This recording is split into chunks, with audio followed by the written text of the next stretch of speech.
Hervé Guichard, je suis gérant de la société Adaptour, on est tour opérateur.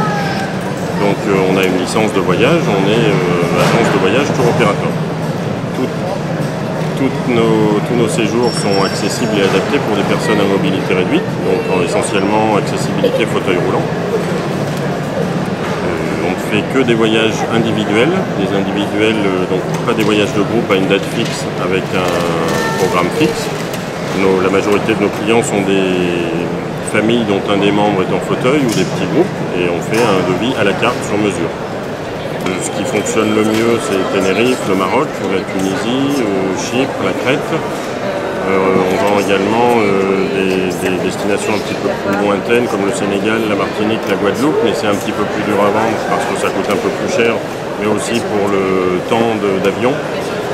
Et pour des raisons sanitaires, il y a pas mal de gens qui se limitent à 3, 4, voire 5 heures d'avion. Sur certaines destinations, on peut accueillir, on va dire, tout type de handicap moteur. Parce que sur place, on sait qu'on a du matériel, des gens très compétents, de l'accessibilité matérielle, mais également les véhicules adaptés qui conviennent, dans lesquels on peut mettre des fauteuils électriques ou manuels.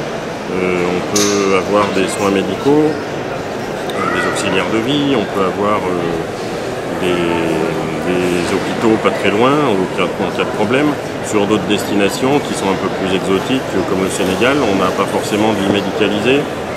On a un véhicule adapté en Tunisie, mais qui ne peut pas accepter de fauteuil électrique trop imposant, parce qu'il n'est pas rehaussé. Donc sur certaines destinations, non, on ne peut pas accepter et accueillir tout type de handicap. C'est pour ça qu'on pose des questions assez précises sur les besoins spécifiques des personnes. Et en fonction de ça, nous on décrit précisément ce qu'on peut proposer. C'est un petit peu aussi à la personne de se situer et de dire ça me suffit, ou alors non, il faut plus de matériel, plus d'accessibilité. Pour valider l'accessibilité, on se rend sur place tout le temps, nous. Donc on est deux et l'un de nous deux a vu la destination, a rencontré le personnel. On n'a pas de grille d'évaluation, on estime, on évalue nous-mêmes en fonction de l'accessibilité matérielle, mais aussi des personnes, de la sensibilité des personnes liées aux contraintes, face aux contraintes liées au handicap. Ça nous arrive de visiter des hébergements qui sont matériellement correctement adaptés, mais où on n'en voit personne parce qu'on voit tout à fait qu'un fauteuil roulant peut déranger, qu'il n'est pas forcément bienvenu, qu'il n'y aura pas l'aide ou la sensibilité du personnel et que le client ne se sentira pas super à l'aise. On n'a pas du tout de séjour type, de fournisseur type. On n'a pas de partenariat particulier avec personne.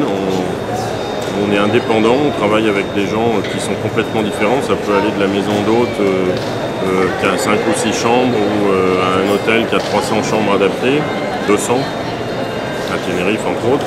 On travaille avec des associations, avec des boîtes privées, avec tout type de personnes. Les salons type handicap à Lyon, c'est le 3e qu'on fait, le 4e même.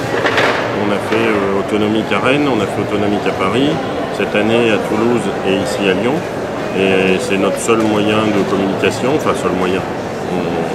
On investit en communication que dans ces salons parce qu'on rencontre tout type de personnes. On voit nos clients directement, on voit les gens en direct, on voit des institutions, on voit des associations, on voit différents acteurs du handicap en général.